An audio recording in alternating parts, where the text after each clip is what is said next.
Gerald Giam 演送。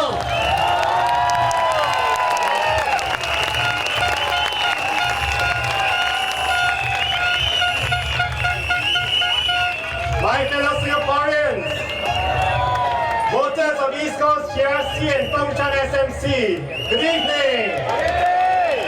My name is Gerald Giam and I'm here to ask for your mandate to serve you in East Coast GRC and in Parliament.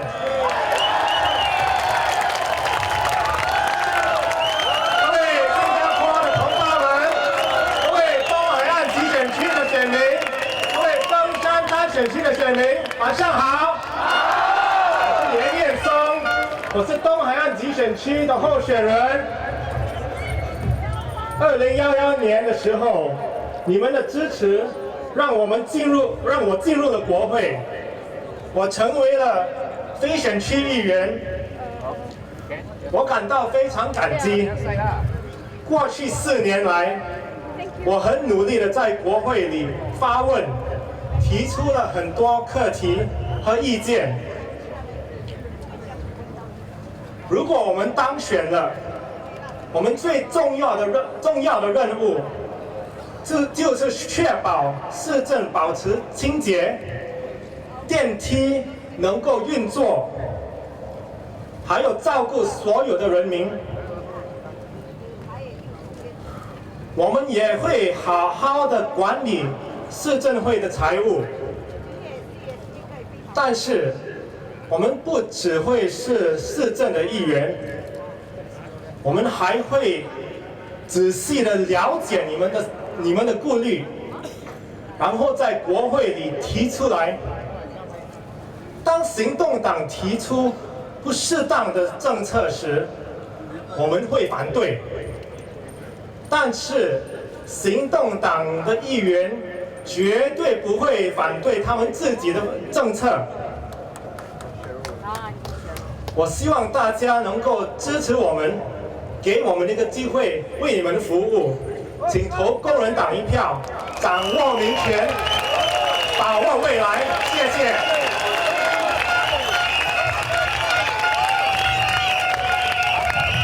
Please allow me to say a few words in our national language. Although I'm a Peranakan, like my colleague Cheryl Low, I'm still trying to learn Malay, so please bear with me as I try.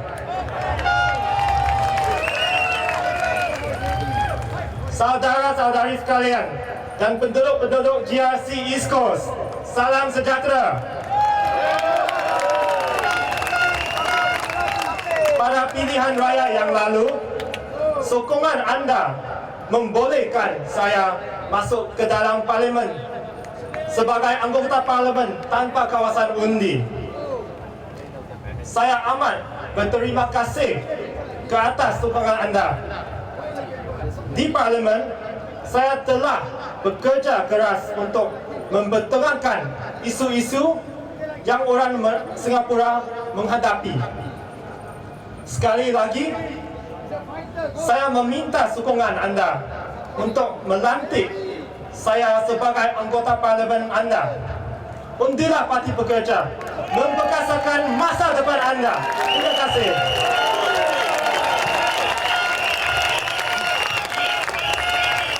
I will now continue in English. When I was growing up, I remembered a Singapore that was full of enthusiasm, hope, and pride in our nation. We sang, "Stand up for Singapore," and "We are Singapore," with gusto. We traveled abroad. When we traveled abroad, we would proudly tell our foreign friends about the progress we had made as a nation.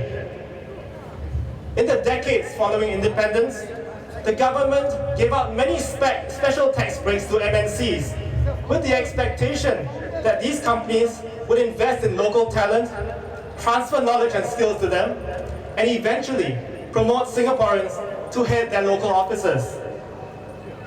Something started changing around the turn of the century.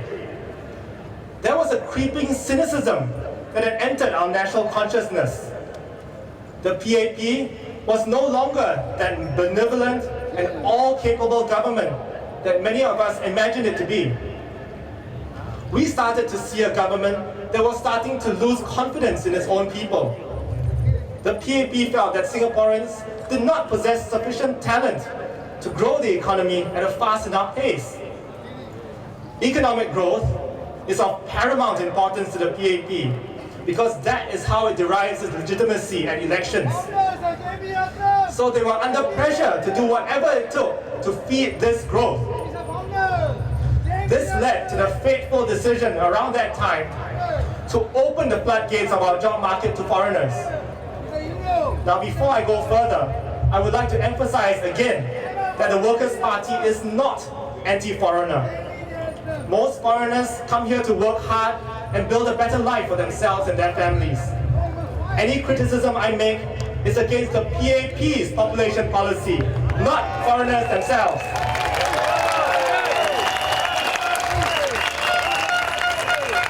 So, in the decade after the turn of the century, workers of all nationalities were brought here in large numbers to boost the economy.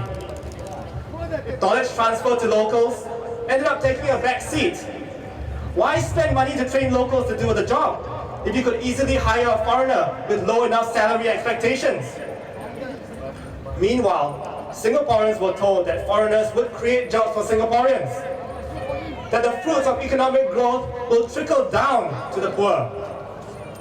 But this did not seem to be happening. Incomes could not keep up with the rising cost of living. Singaporeans started realizing that they were being squeezed out of jobs, university places, and even choice place in primary schools. When you walk into any MNC now, many of the positions that were once occupied by locals are now staffed by foreigners. Even some GLCs and local banks are not spared. But when Singaporeans complained, they were told that they were losing out because they had become less hard driving and less hard striving. It took the big shock of GE 2011 for the government to finally wake up and realize that these were real problems that were hurting Singaporeans. Hence came the big sorry. 4 days before polling day, the PM apologized to voters for not getting it right. 4.5 years on, do you believe that PAP was really sorry? If you look at subsequent statements from PAP ministers after the election, they don't admit that their population policy was wrong. Instead, they justify it as being right for that time. Some are even saying that demographic changes have been a reason for the foreign worker policy U-turns. Did we just turn into an aging society 4 years ago? We need to make sure the PAP follows through with that sorry and fixes the mess that they have created, which is an overpopulated island without sufficient infrastructure to accommodate it. We need to invest more in our people, to give our people confidence in themselves and hope for the future. We need to reclaim the right, our right, as masters of our own land. Not supporting actors in a movie with a bad script. I have faith in our people. We have gone through so much together as a nation in the past 10 years. We will emerge stronger. We need a new style of leadership and approach to governance. This change will not come about if we leave the PAP to its own devices. We have to force the change on them. To do that, we ask that you send a strong message to them by voting in MPs who can hold the PAP to their sorry. Voters of East Coast GRC, I first contested here in GE 2011 as a young 33-year-old. You gave our team then the second best GRC results in that election for an opposition party. My team and I have drawn strength from your support. Thank you. We have drawn strength from your support as we have gone about meeting you in your homes or in markets almost every week for over 2 years now. I am very grateful for your support. This is why I've given it my all in the last 4 years in Parliament, asking many questions, raising up issues that affect your lives, and proposing solutions to the challenges we face as a nation. Now, I'm contesting East Coast GRC again, asking for your mandate to become your representative and your voice in Parliament.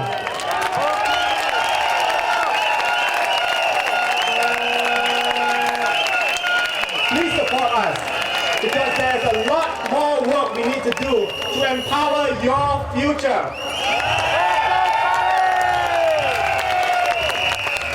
I would like to introduce my East Coast GRC team, who will be your voice in Parliament. I feel very honored to be contesting with this team of very capable and committed gentlemen. First is Muhammad Fairoz bin Sharif.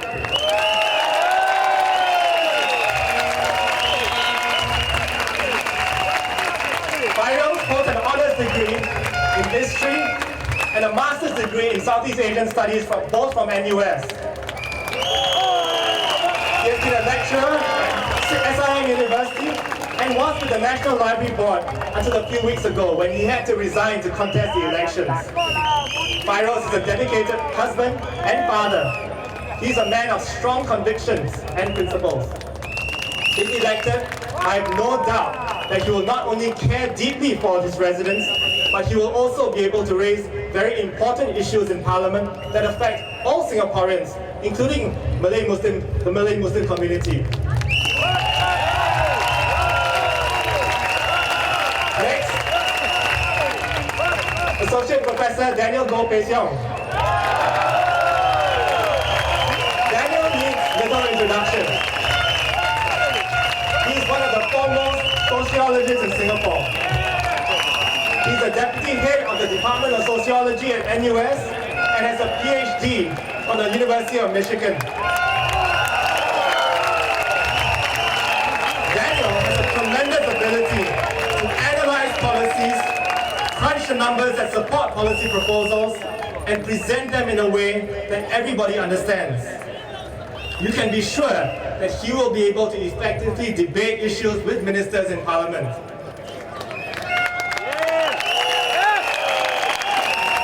And last but not least, Leon Guerrera.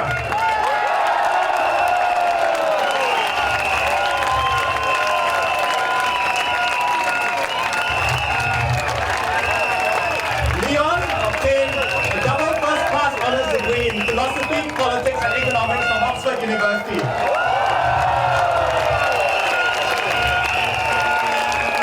He was a PhD overseas merit scholar and later co-founded an international research consultancy. He's now the CEO of his company, which operates in 8 countries.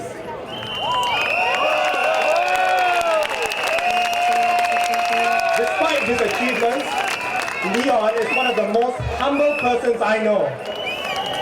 He has also been involved in both policy and grassroots work in the Workers' Party for the last few years. His corporate management experience will be a great asset in running the town council together.